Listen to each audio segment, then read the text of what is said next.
اور ہم تک آ گئی.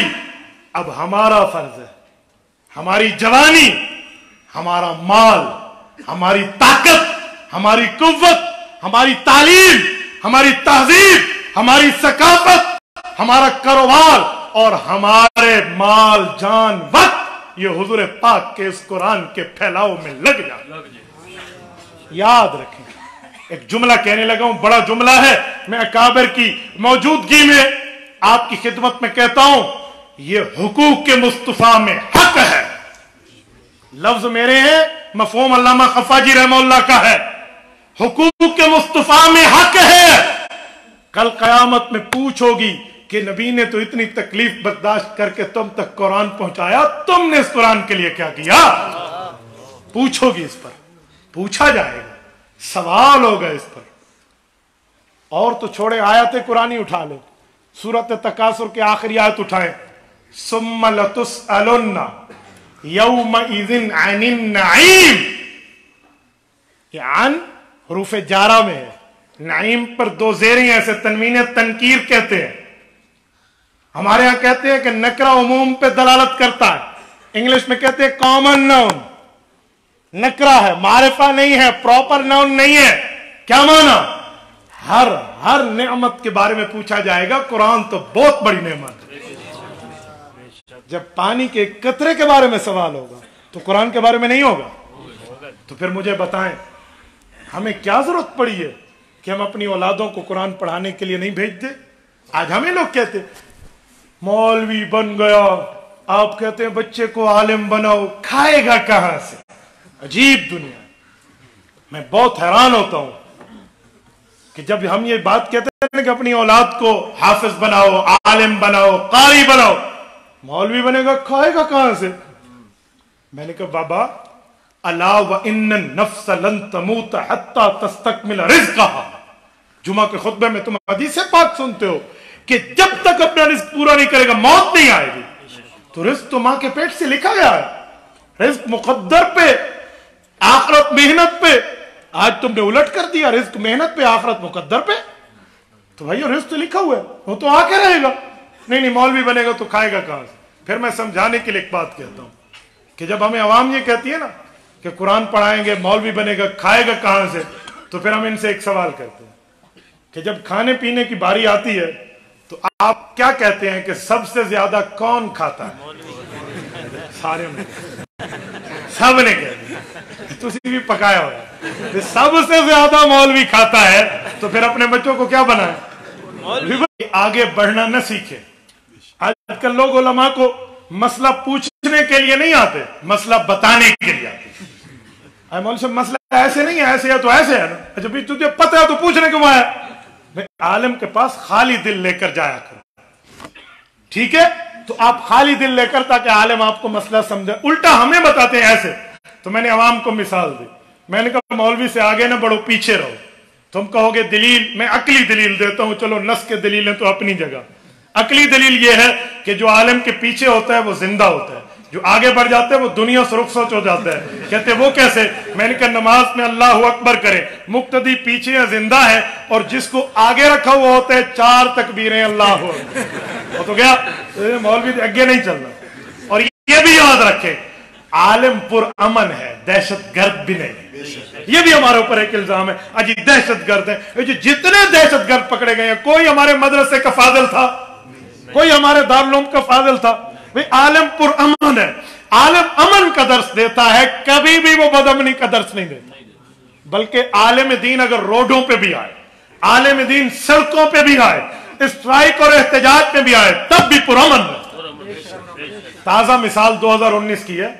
قائد ملت اسلامیہ حضرت مولانا فضل الرحمان حفظہ الرحمان کراچی سے چلے ہیں آزادی مارچ لے کر. اسلام آباد کی فلک بوس چوٹیوں تک تشریف لائے ہیں. یہ 1500 کلومیٹر کے لگ بھگ کا سفر بنتا ہے. بائی روڈ ہوا ہے، بائی ایئر نہیں. لاکھوں کا قافلہ ساتھ ہے. ایبٹ کے غیوروں، میں نے نہیں دیکھا کسی ایک روڈ میں کسی روڈ کے گملے کو توڑا گیا، کسی ایک دکان کے شیشے کو توڑا گیا. ہم نے نہیں دیکھا. یقین مانیے بھائی افتخار، آپ حیران ہو، میں نے ان آنکھوں سے دیکھا ہے. وہاں پر جو ہمارے سکیورٹی کے حضرات تھے نا ادارے والے پولیس کے فورسز کے, 1-2 دن تو وہ چوکس ٹھہرے رہے نا, تو انہوں نے 2 دن میں محسوس کیا کہ مولوی دہشت گرد نہیں ہے, ان کا کوئی لڑائی فساد اور دوسرے کے دھنگے کے معاملات نہیں ہے. 2 دن بعد اگر ہماری انصار الاسلام پیرا دیتی تھی تو وہ آرام سے بیٹھے ہوتے تھے. اجی انہوں نے مسئلہ کوئی نہیں. حضرت نہ کوئی باجا تھا, نہ کوئی باجی تھی, نہ کوئی گولا تھا, نہ کوئی گولی تھی, کچھ بھی نہیں تھا. پرامن اس دھرتی پر قائد اعظم محمد علی جناح نے 1947 میں پاکستان دیا. اس وقت سے آج تک مجھے ایک احتجاج دکھائیں جس میں کوئی پھڈا نہ ہوا. تو اس سے پتہ چلا کہ مولوی پرامن ہے, مولوی لڑائی فساد والا نہیں ہے. تو اس لیے مولوی کی قدر کریں, مولوی سے پنگا نہ لیں, اور جو پنگا لیتے ہیں پھر اس کا حشر بھی دنیا دیکھتی ہے. ٹھیک ہے نا, آپ بہت اچھی طرح سمجھتے ہیں. ایسا دنیا حشر جانتی ہے کہ رو رو کر صبح اور شام رونا ختم نہیں ہوتا. اللہ تعالیٰ, میں سمجھاتا ہوں کہ مولوی سے ٹکر ہے کیا. سنیں, کذالک العذاب ولعذاب الآخرۃ اکبر لو کانوا یعلمون. سورۃ قلم کہتی ہے دنیا میں تمہیں عذاب مل رہا ہے, سمجھ جاؤ آخرت کا تو اس سے بھی بڑھ کے. تو اسی لیے قرآن کریم علماء سے پڑھیں اور علماء کرام کو پرامن سمجھے, دہشت گرد نہ سمجھے. دوسرا علماء, دوسرا ہے عظمت قرآن کے ساتھ عظمت سنت. سنیں, پیغمبر اسلام کی سنت, پیغمبر کی حدیث, پیغمبر کا فرمان اتنی ویلیو, حیثیت, مرتبہ, درجہ, رتبہ, مقام رکھتی ہے کہ اگر کوئی مانے رب کریم اس کو مؤمن کا سرٹیفکیٹ دے, جو انکار کرے رب کریم اس کو بے وقوف فرمائے. آپ کہیں گے کیسے؟ قرآن کریم سورت نمبر 2 سورت البقرہ آیت نمبر 145 سے لے کر 150 تک چلے جائیے. دوسرا پارہ پہلا صفحہ, رب کریم نے تحویل قبلہ کو بیان فرمایا. اس میں اعلان فرمایا پیغمبر کریم کو ایک قبلہ ہم نے دیا, شمال کی طرف منہ کر کے. حضور نے 17 ماہ نماز پڑھی تھی, دل میں آیا مولا بیت اللہ قبلہ دے دے, اللہ کعبۃ اللہ قبلہ دے دے.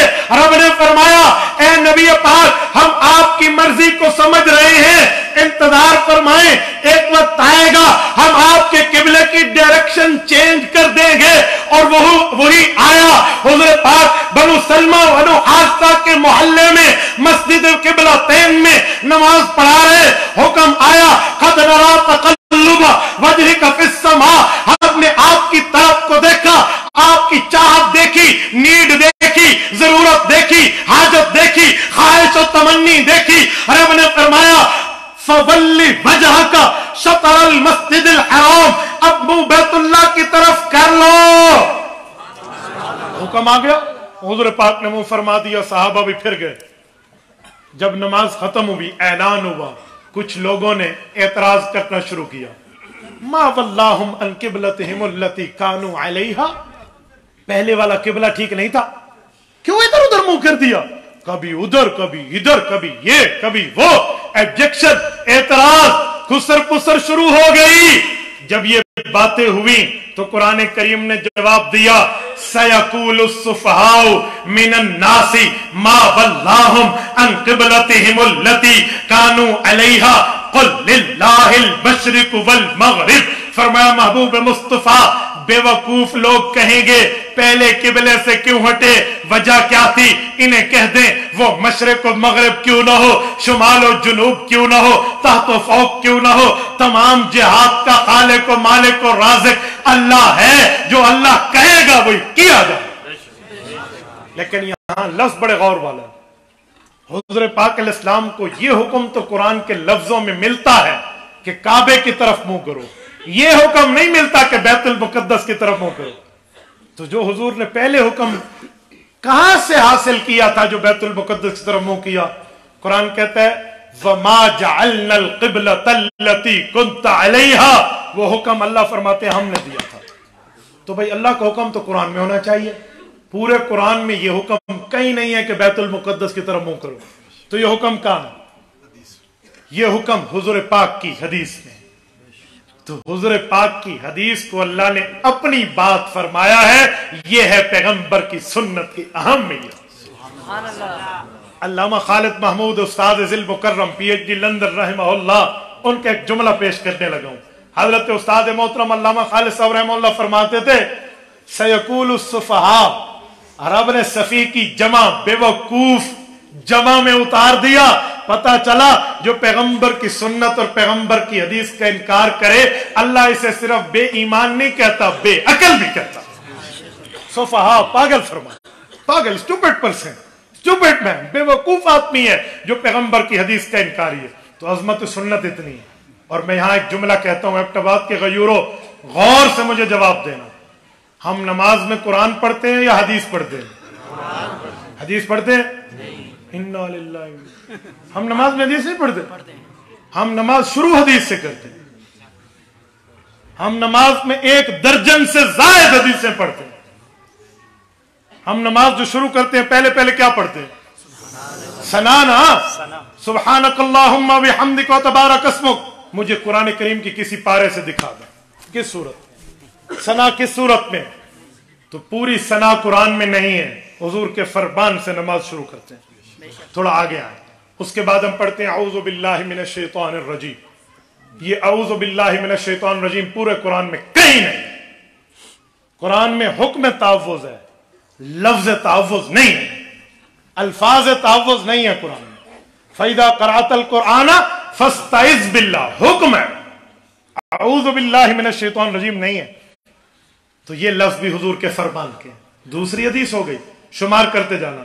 اس کے بعد سورۃ الفاتحہ قرآن ہے ساری، اس کے بعد بسم اللہ پڑھتے ہیں، وہ قرآن ہے، اِنَّهُ مِن سُلَيْمَانَ وَإِنَّهُ بسم اللہ الرحمن۔ اس کے بعد سورۃ الفاتحہ قرآن ہے۔ پھر ہم آمین کہتے ہیں، آمین تیسرا نمبر۔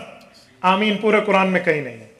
آمین استجب کے معنی میں ہے، ہاں، ایکسپٹ می مائی پریئر، اے میرے مولا میری دعا کو قبول فرما لے۔ یہ جو آمین ہے، صحیح بخاری میں قال عطا آمین دعا، کہ آمین دعا ہے، یہ آمین یہ بھی حدیث پاک میں۔ اس کے بعد ہم رکوع میں جاتے ہیں، سبحان ربی العظیم حدیث پاک ہے، سمع اللہ لمن حمدہ حدیث پاک ہے۔ کتنے نمبر ہو گئے؟ 5۔ اس کے بعد ربنا لک الحمد 6 حدیث پاک ہے۔ سجدوں میں گئے ہیں، سبحان ربی الاعلی والی تسبیحات تکمیلا، یہ حدیث پاک ہے۔ کتنی ہو گئی؟ بین السجدتین، 2 سجدوں کے درمیان سنت ہے، آپ پڑھو رب اغفر لی وارحمنی، پڑھو ثواب ملے گا، نہ پڑھو نماز پھر بھی ہو جائے گی۔ تو یہ جو سنت ہے کتنی ہو گئی؟ 8۔ اس کے بعد پوری التحیات ہے، التحیات للہ والصلوات، پوری کی پوری کسی سپارے میں نہیں ہے، پورے قرآن میں کہیں نہیں ہے، یہ حدیث ہے۔ کتنی ہو گئے؟ اس کے بعد درود ابراہیمی پڑھتے ہیں، حکم صلاۃ قرآن میں ہے، درود ابراہیمی کے لفظ قرآن میں نہیں ہے۔ سورۃ نمبر 33 سورۃ احزاب آیت نمبر 56، صلو علیہ وسلم تسلیما، حکم تو ہے کہ حضور پر درود پاک پڑھو۔ کیسے پڑھیں؟ وہ حضور نے درود ابراہیمی میں اپنے الفاظ میں فرمایا۔ تو درود ابراہیمی کیا ہے؟ حضور پاک علیہ السلام کی حدیث ہے۔ کتنی حدیثیں ہو گئی؟ 10۔ آگے چلیں، ربی جلی مقیم الصلاۃ، تو چلو آیت ہے، ورنہ کچھ لوگ حضرت ابوبکر صدیق رضی کے عمل کے طور پہ اللہم انی ظلمت نفسی ظلما کثیرا پڑھتے ہیں۔ کتنی حدیثیں ہو گئی؟ 11۔ اور اس کے بعد 2 طرف سلام پھیرتے ہیں، یہ بھی حدیث پاک ہے۔ کتنی ہو گئی؟ 1 درجن حدیثیں تو ہم نماز میں پڑھتے۔ آپ مجھے کہتے ہیں ہم نماز میں حدیث نہیں پڑھتے، تو خدا کے بندے ہم بطور قرات نہیں پڑھتے، بطور تلاوت قرآن پڑھتے ہیں، بطور قرات حدیث نہیں پڑھتے۔ ہاں ٹھیک ہے، وہی غیر مطلوع ہے، لیکن یہ نہ پڑھا جائے نماز پوری نہیں ہوتی۔ تو ہم نماز شروع حضور کی حدیث سے کرتے ہیں، نماز ختم حضور کی حدیث پہ کرتے ہیں، تو عظمت سنت کتنی بڑی چیز ہو گئی، عظمت پیغمبر کی حدیث کی عظمت کتنی بڑی چیز ہو گئی میرے دوستو۔ اسی لیے میں ایک حدیث پاک پیش کروں، ابن ماجہ میں حدیث پاک ہے، حضور پاک علیہ السلام، حضرت ابو ہریرہ راوی ہیں، حضور پاک علیہ السلام نے فرمایا لا الفین احدکم متکئا علی اریکتہ یأتیہ الامر مما امرت به او نہیت عنہ فیقول لا ادری ما وجدنا فی کتاب اللہ اتبعنا او کما قال علیہ السلام۔ فرمایا لوگوں میں تمہیں ایک فتنے کی آگاہی دے رہا ہوں، پاک پیغمبر صلی اللہ علیہ وسلم نے فرمایا ایک فتنہ آئے گا، ایک شخص بیٹھا ہوگا، تم ویسے نہ بننا، کیسے بیٹھا ہوگا؟